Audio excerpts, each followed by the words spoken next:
Well, I put this thing there. You see, a building, isn't that a beautiful sentence? A building represents that part of truth that belongs to architecture. Because a building cannot move. And so it doesn't actually have the ability of music or filmmaking. On the other hand, like a mountain which cannot move, it has a seriousness, a gravitas, and it represents the truth of the place on which it is built. Now, in other words, we are using space as a resource. Like steel, like cement, space is a resource. It's a very, very important principle. And it runs very much through my thinking.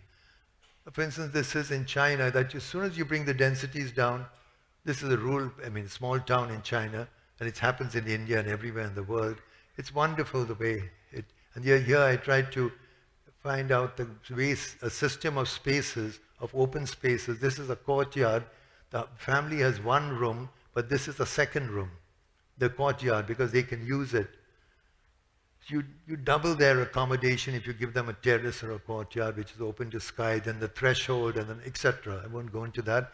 That's the practical aspects. But now I would like to talk about the metaphysical aspects of this open to sky space, because it has huge implications.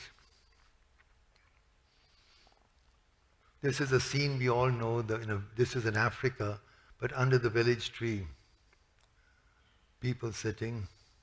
In India, it's a mythic thing. This, the idea of the guru in the forest, the rishi and his pupils, and their sense of enlightenment, which they would never get in a room, is very important, this open to sky. Here we get a temple, a beautiful Modera, where the axis mundi between the sky and the earth is expressed in the centrality of that. So we are talking about now that this kind of space does things to us, right? Here's the mandala, which is a center which is empty, and then you subdivide it into the square, into 4 squares or 25 or 64, etc., 81, up to 1,000 and something. And this becomes the basis of, it used to be the basis of the architecture, but the center has to be empty. This is Jaipur, a city based on the 9 squares of the planets, because the fellow who built it, who also did these instruments, had 2 takes. He loved this idea of the 9 planets, and also he was interested in accurately measuring the sun, which is quite an attitude to the thing. So these are the instruments he built. You must have seen them. So the city he planned has got 9 squares. Those are the 9 planets, and then 1 square had to be moved because of a hill, and it moved there. So when I was asked to do I felt that's a very modern, he was the first modern Indian, to have this conflict between trying to discover the past and also invent a new future. And Nehru was exactly what Nehru had to do. So Nehru wrote a wonderful book called The Discovery of India, which told you about the past, or told himself. But he also commissioned Chandigarh, where he told Corbusier, forget the past, just design a brand new city for the future. So this idea that you can look back and forth 2 different ways was attention. So anyway, when I thought we'd use the 9 squares, they're the 9 planets. And then each planet, of course, is designed to house a part of the program. It was for a state government who had no money, so it wasn't something, it was something you had to do in a very simple way. So, like they wanted an amphitheater, so we gave that to them, etc. And then the 9 planets are connected only through this 10-foot, each of them is a 100-foot square, 30 meters, and then a 10 by 10-foot opening to the next planet, which is what you're seeing here. And the center is empty. The center is empty, it becomes a release to you, and he also orients you. Because I found that the mandala, I didn't do it for religious reasons, of course.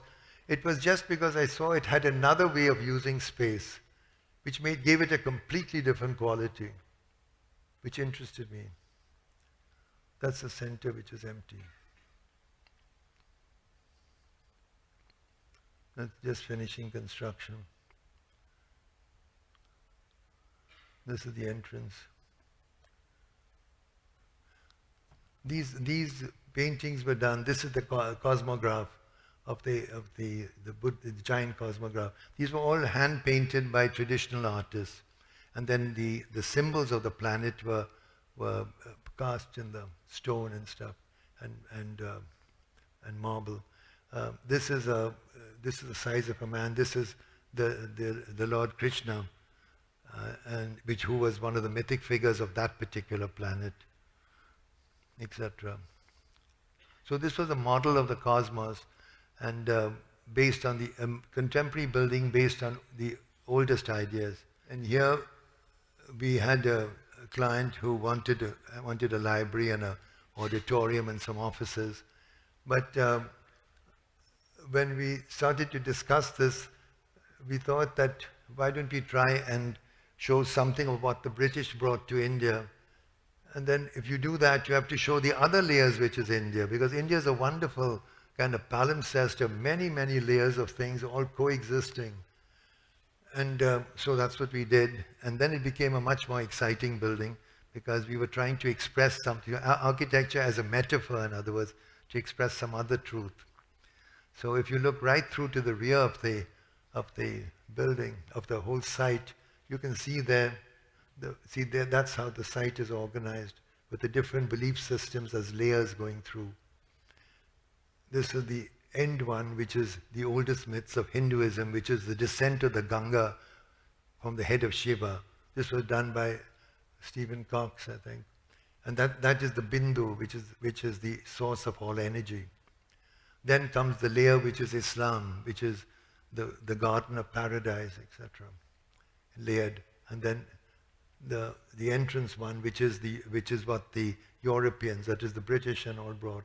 And this is Michelangelo's, I think this is in the Capitol in Rome, the symbol he used for the Renaissance, and which was used by Lutyens for the Viceroy's house. And all this is these layers covered, prefaced, let's say, and by this wonderful mural of Howard Hodgkin, which shows India as the shade of a great tree, which protects all this, allows all this to coexist. Now, how would we get an architecture for India? I think when I look at what we are doing,